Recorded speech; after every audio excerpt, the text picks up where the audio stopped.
Hi, it's Michael, and it's time for a food forest tour. Come join me in the chaos. All right, I'm on the northwest corner of my land, and this is my mulch. It's been composting for about 6 months. It's just about ready to use. I'll be putting this all around my trees here, and once it cools down, here's all my Bradford pears that I top worked 2.5 years ago. Here's the progress of my scion growth, and I got a decent harvest of pears this year.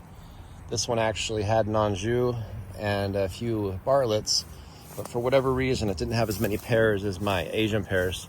So the rest of these are mostly Asian pears, and the Asian pears are just so prolific. They just grow a lot more fruit. I'm not exactly sure why. It might just be the area, I'm not sure, because they all have the same rootstock. But for whatever reason, the Asian pear scions just yield such a larger amount of fruit. And then back here, I have a little mini orchard. It gets shaded a lot by this poplar over here. This is actually a Bradford seedling. And so this next spring, I'm gonna just do a whip and tongue top work on this and just put a scion in, probably of something besides Asian pear. My wife loves Asian pears. I don't like them quite as much as she does. They're just a little bit too crunchy for me, I guess. They just remind me too much of water chestnuts. And I used to love water chestnuts, and I just ate way too many of them when I grew them a few years ago in my previous food forest. And so I ate so many, I got sick on them and just don't like them as much. This is another pear. And then I have a couple apple experiments right here. This one I actually hit with my weed whacker, so that was just me being stupid, not paying attention to what I was doing. And then this is a multi-grafted tree. Wild plum, and I think that's a black cherry. And then this is a Nanking cherry. So what I decided to do in the front of these pear trees, though, I had a lot of people grabbing the pears without permission. So I always tell people just come and ask, but you know how it goes. People just see fruit growing and they just grab. Just a little bit sad. Not a huge loss for me though, but you know, I just... Anyway, here I have a bunch of black raspberries, so this black raspberry hedge will hopefully discourage people from stealing. And then, you know, that way they can just come and ask.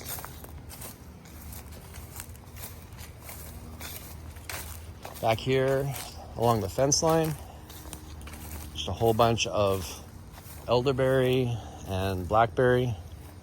And I picked ARC 45s along the fence just because they have such big thorns. And that's both for the dogs and also to discourage deer and stuff from jumping back here with the dogs. And then, of course, people from wanting to climb the fence. Yeah, that happened once. Along this fence line, I actually did an experiment. I have a friend who gave me a huge bag after she processed a whole bunch of pawpaws. So like a gallon bag just full of pawpaw seeds. So I sat on the ground here and just kind of scooted my way along this fence line and just planted pawpaw seeds all along the fence line. And they're all coming up. Well, not all. A significant number of pawpaws are just popping up all over the place along here. From there. But they're just kind of just coming up. Lots of them. So that's going to be fun. I'm just going to kind of let them be in front of this fence. So a little pawpaw apocalypse. I coined that. These blackberries get pretty big though. Pretty delicious.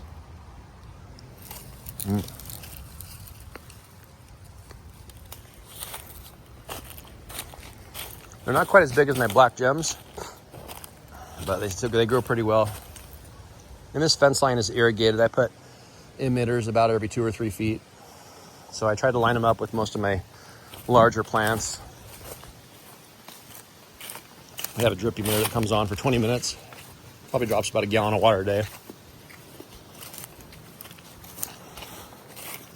Whole bunch of gladiolas right here. I dug up probably 20 bulbs, corms, whatever they're called, last year. And then if you're familiar with gladiolas, they have all the little baby bulblets underneath them. And so I kind of scattered them apart and then just dug a whole bunch of trenches in here and just kind of scattered all those little bulblets. And so lots of gladiolas came up this year. A lot of them fell over because I don't think I put them deep enough. But from my experience, the year after, they'll drop down a new bulb a little bit lower. So I'm hoping that they do that and that they're more stable next year. And I'll make sure after the first frost comes and these things die back, I'll just give them a couple inches of mulch just to make sure that they're supported better the next year. More black raspberries up here. And this is kind of a border. I had this little section of grassy area right here, just in front of the house. And then right here is all black raspberries. And it's getting pretty thick right there. And then on this side, I have a whole bunch of Nanking cherries, creating a hedge right here. And then I had a few elderberry plants back here that were kind of overtaking this whole area. So I've been starting to prune them back. In this back area, I'm wanting to just eventually just be all raspberries, all black raspberries. And then more bulbs. These are Asiatic lilies. So Asiatic lilies here, Asiatic lilies here.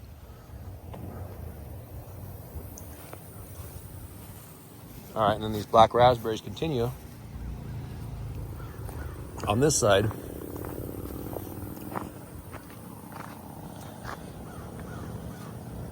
And they just produce a massive harvest in early spring. I mean, just this cluster right here probably gave me around 20 or 30 pounds of black raspberries. So what I did this last year is I dug up a cluster. The cluster actually started coming out about this far. So about 1 foot by 3 feet cluster. So somewhere around 50 plants were in that cluster of just like suckers. And so I kind of fished them apart and then I just planted them about every foot along here. And that's all grown in this last year. This is all irrigated as well.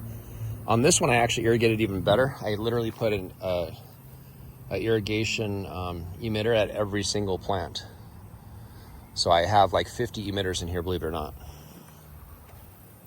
Just giving, I don't know, probably like a quarter gallon. It's just a drip.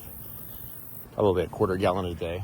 Just enough to make sure that they don't stop growing, which is why they've grown so prolifically. That's just 1 year's growth. I mean, this cluster over here, that's 3 years. This is all 1 year. And yeah, they're biennial canes, so they die back. The cluster, the crown, the part underground is what actually is the part that's creating your plants. But this is pretty substantial for the first year. And 2 years ago, I started one on this corner. One single plant. If you look right here, I have probably like 8 or 9 coming out of that single crown that are over 1 inch wide. So it's really thick right here too, which is nice because, you know, I have a lot of people that I want to share apples with that have asked and that come over and pick them. And so I want to, you know, decrease the number of people that just want to steal a handful of apples. So it's nice to have that discouragement of stealing. And I do have a lot of nice people that'll just come and knock on the door and ask if they can have a few apples, and I always tell them yes. So that's what I prefer. I want to create that connection, maybe that feeling of, how do you say that, camaraderie, I guess. My hope is that people will plant fruit and then they'll want to trade. Whoa, I almost walked into this. Let me see if you can focus on this. This is, my camera's not showing it, but it's a massive striped orb weaver. And these things catch so many bugs.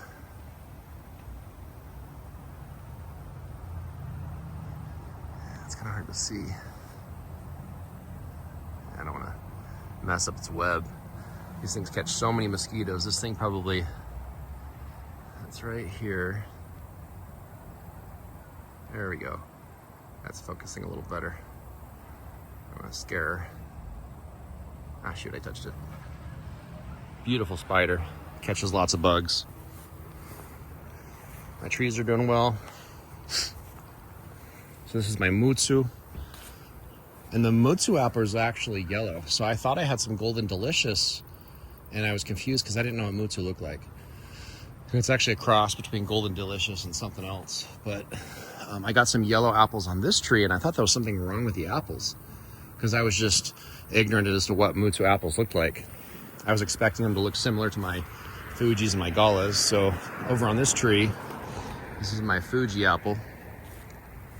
Oh, and by the way, if you ever use these, make sure you move them to smaller branches. Like I made the mistake of actually having them on branches down here, and I didn't realize how thick this trunk was gonna get. Like this was just a whip just 3 years ago. And so like when I say whip, I mean it was like smaller than a pencil. And now it's like 5 inches wide. And so I had actually this on one of these side trunks, and even my side trunks are like 3 inches wide. So this was like digging into one of my side branches. And so I have to keep moving it up onto these smaller branches. Eventually I might screw it into the trunk. I haven't decided if I actually want to do that. Hopefully I'll have these things memorized and I can just take the markers off. Although it's fun for my wife and kids to just kind of come out here and be like, oh, that's the Fuji apple. So maybe I'll just leave them on little small branches. This one bore a lot of fruit this year. So this is my Buckeye. And these branches, I did not do anything to modify the shape of these branches. They were just loaded down. This tree probably yielded about, I would say 80 pounds of fruit. And so I actually had a few branches tear off, fall off, because they got so much fruit on it. This one had a few as well, you can kind of see, and it actually still has some fruit up here. Just kind of left some on there.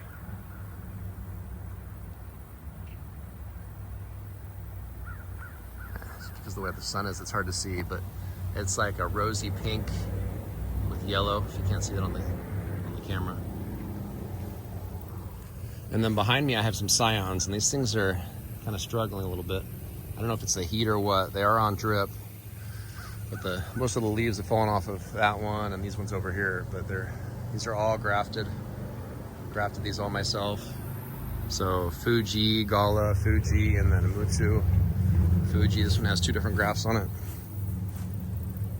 And then I have peach over here, and then plum. No, sorry, that one is a, that's my black cherry. And this one right here is my wild plum. I love a lot of the wild fruit that hasn't been quote unquote improved. And so this is this one's gonna kind of be a source of pits for me. I'm experimenting with different rootstocks for stone fruits, and wild plum is a great rootstock, and it does a really good job at suckering. If you see over here, this little baby tree, it's not a weed. I purposely allowed that to live because this type of plum tree puts up root suckers, which are far enough away from the main plant that I can just dig them up and create new plum trees. Because I'm a cheapskate and I don't want to pay $170 to the place on the internet that wants to sell overpriced trees that come to you really fast. But I don't want to get in trouble and say what they're called. You know who I'm talking about. If you've seen the ads. Very overpriced though. I'm sure they're high quality. Well, I'm not sure on that, so. I ordered some from one company and most of them survived. And they do offer a guarantee, but I mean, who's going to go through all the trouble of going for the guarantee? I mean, some people might, but I don't. Some cherry trees. This one's a Rainier, and these ones are both Bing. I call him Chandler. Never mind. So this is my wife's favorite plant, probably. This is a chrysanthemum. A lot of people apparently don't know that mums and chrysanthemums are the same thing. This is a Bartlett pear.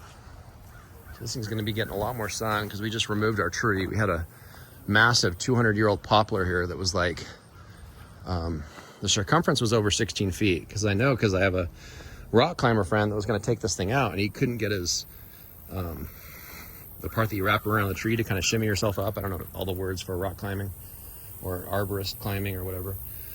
But he couldn't climb it because it was too wide. So it was a pretty big tree. It was kind of scary. I was always afraid it was going to kill us in the house in the middle of a windstorm. This is a up and coming experiment right here. So tons of these maypops. passion fruits. And what I want to do is I'm going to build an arbor or pergola, whatever the word is. Big cover over this. And I'm going to have these things next year climb that so that they're not covering the entire bird bath. I like having the bird bath and I like having it covered because the water doesn't evaporate as fast. I have some melons here that are going to be ready soon. Just kind of waiting for the vines to start dying back. This is a Royal Empire apple tree. So I'm excited for this one. This one has not borne fruit yet. So I planted this one at the same time as the others, but because of where I planted it, it's been shaded. So it was getting shaded by the poplar, and then it was getting shaded by some of the other trees that were next to it. So this is the first year that it's been able to get normal sun. So it's growing pretty rapidly. So hopefully it catches up to some of my other trees. And these are grafted as well. This one's kind of struggling, but this is an apple. I believe this was a Mutsu scion. I believe that because well, I guess the apples kind of do look a little pink, so maybe they're Fuji. It's kind of hard to tell. I don't know if Mutsus ever pink up. They were all yellow, and then they went from yellow to pink, so I'm not 100% sure. I didn't mark it when I grafted it. This is probably one of my largest grafts. So again, I grafted this 3 years ago, and this thing that's probably like 7 inches around. Huge graft. Similar on this one. This is 2 apples. And these are both pretty big. I can't get my fingers more than halfway around them. And those were bark grafted. Their apple tree.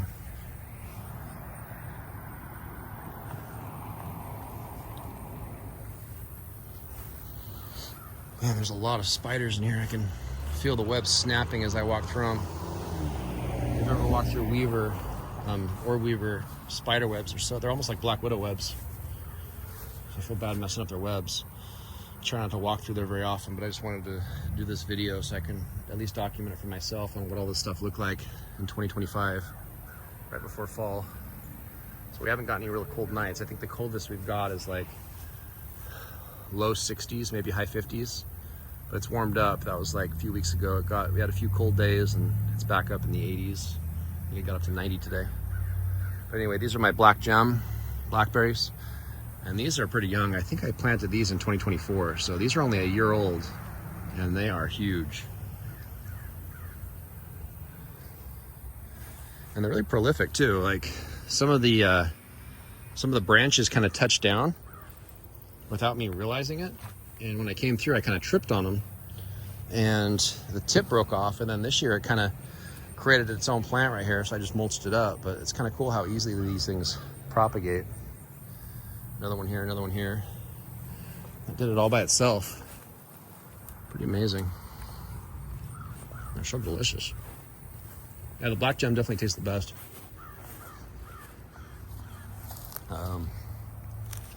This one's pretty big too.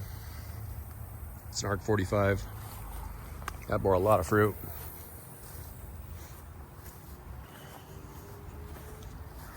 This one has a lot of grafts on it too. This one's grown really well. So another one I cut down 3 years ago or so. Cut it down just to stomp to that high and then grafted in. And the only thing that's produced on this one is the Asian pear as well. I have a Bartlett scion, but for whatever reason the Bartlett scion didn't produce any fruit. I believe it flowered, but not all the flowers just fell off, and then all the fruit went on the Asian pear. So it's almost like the trees can like detect which branch it would rather make fruit from.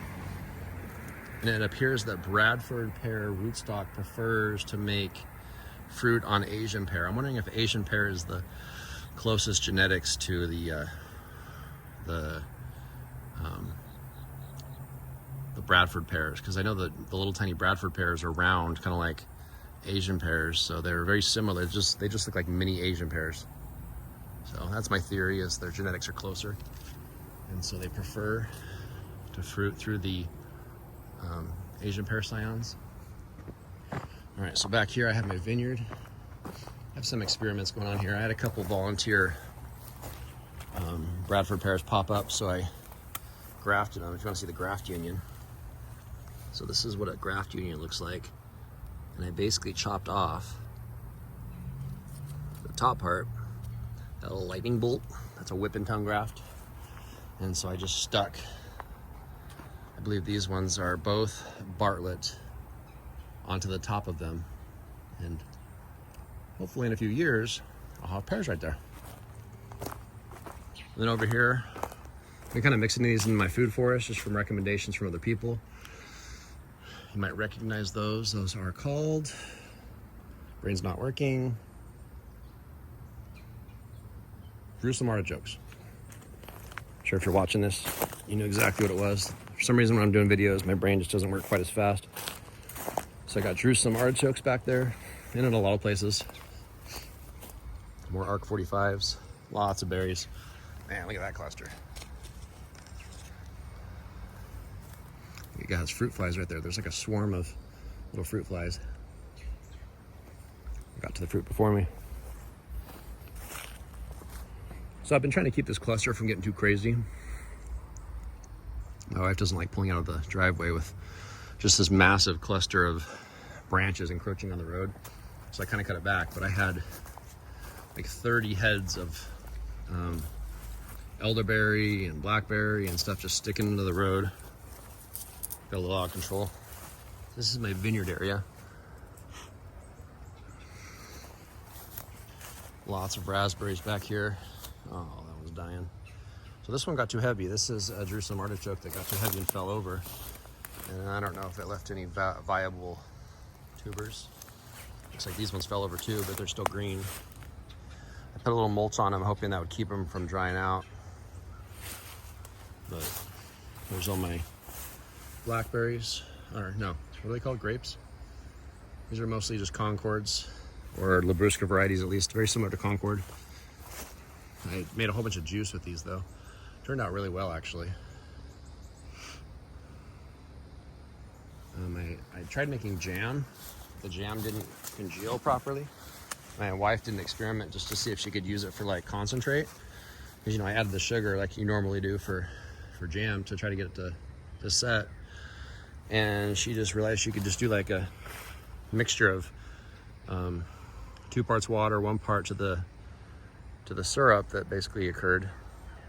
And it makes a delicious juice that tastes almost exactly like Welch's grape juice.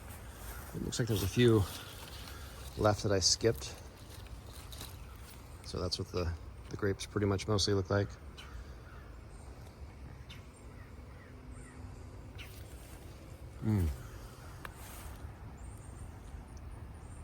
Oh, they're good. They do have seeds. They kind of taste like grape candy though. Just that really strong, almost fake grape soda flavor. That's what Concord grapes taste like. You've never had those. Like they're different than the kind you get from the store that taste different. These are just much more, because it's a different type of grape. It's a Labrusca. It's like an American variety of grape versus the European grapes that most people prefer. These ones have a slip skin, and so the skin just basically pops off and the inside just kind of pops out. It's good, it's just weird. It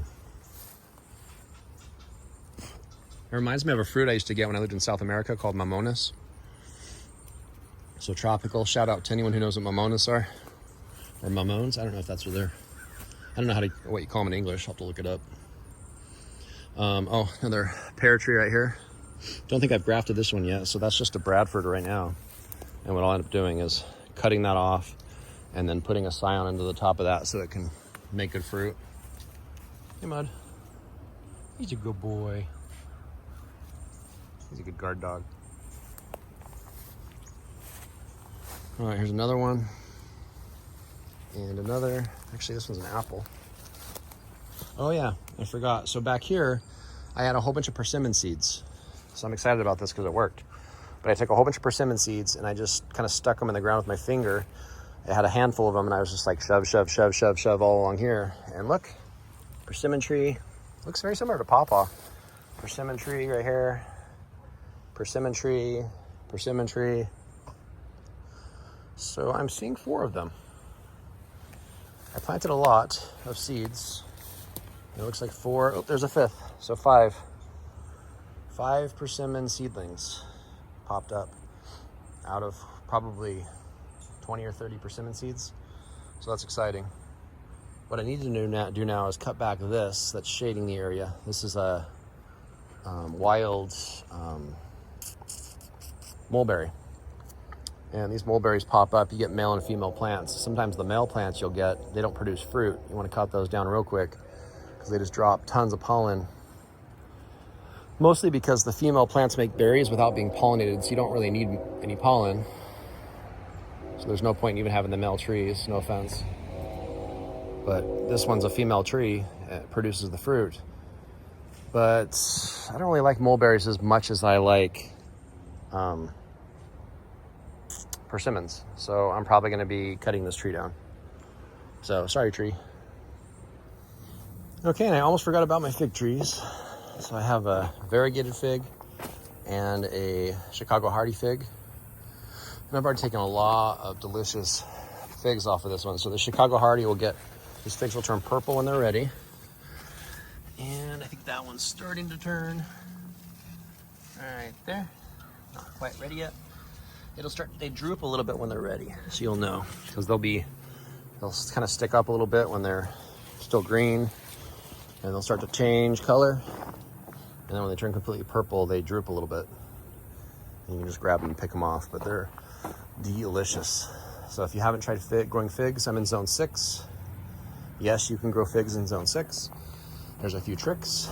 Definitely want to plant them on a south-facing wall. And that's just because the heat will shield the root system from dying. Because what's going to happen in the winter is you're going to get a lot of frost damage. The frost is going to kill them back pretty far. I found I can protect mine with 5-gallon buckets. I just fill the bucket up with mulch and invert it over just enough trunk to fit in the bucket, and then just cover the bucket with more mulch and just leave it all winter, and then uncover it when it starts, when you drop out of the coldest part of winter. And what else? Oh yeah, once these get high enough, usually I would say about 4 to 5 feet tall, then you'll want to terminate the tips. You'll want to just cut the tips of them off, and then when they start branching out, that branching seems to also cause the development of figs. I would say in zone 6 you're going to want to do that like in early July. What that means is the figs will start developing in early July, so by September, which is still nice, by September you should get a whole bunch of figs that'll be ripening. And this thing will ripen until frost. So I should be good until November. You know, we get really good temperatures until November. So in theory, until November, I should be able to continue having these figs ripen.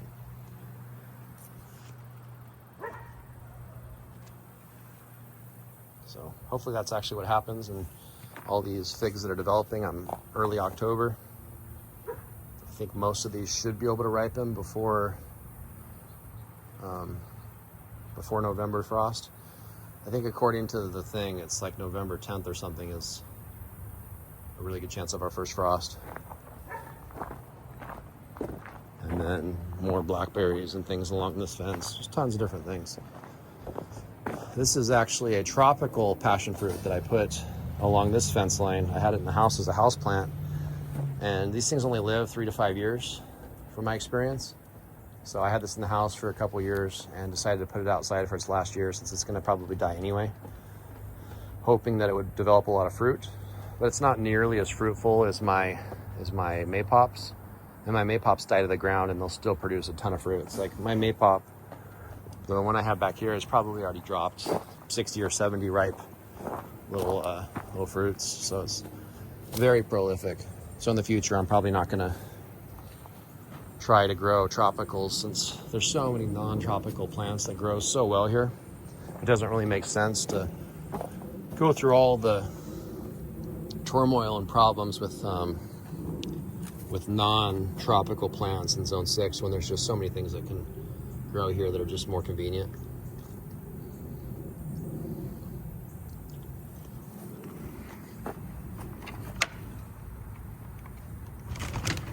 And so I put this blackberry on here, but felt like the blackberries were a good in between. Hey, buddies. Oh, that's a good boy. He just loves scratches. He just loves scratches. That one's Quarter, and this one's Farley, and that one's Mud. Mud's the dad, and he's very jealous of his children. All right, calm down. All right, go get your toy and I'll throw it. Go get your toy. Don't fight. All right, I'll check on a few plants back here. I try not to put too much into the plants back here because, you know, dogs are dogs and they're kind of mischievous. And they'll dig stuff up and do the things dogs do. I have a black raspberry plant. They don't really mess with too much, though. Probably because the thorns aren't very fun for them. Everything else they pretty much dig up. Like I tried doing elderberry right here, but they just keep digging it up. They think there's something to get or to catch, no, to discover. Underneath my plants, like I'll mulch them up all nice, and they're like, "Ooh, what did you put under there?" I have to go and inspect it. These little cages help. Drew some artichokes. I have this little spot in the back of my yard that used to be still is, a stone pile from when they built this house. Probably from residual stones or whatever.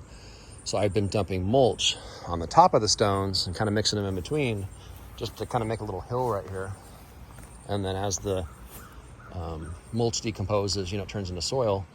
And so I've been planting some different things. I have some apple trees and some pear trees and other random suckers that I just dig up and stick back here.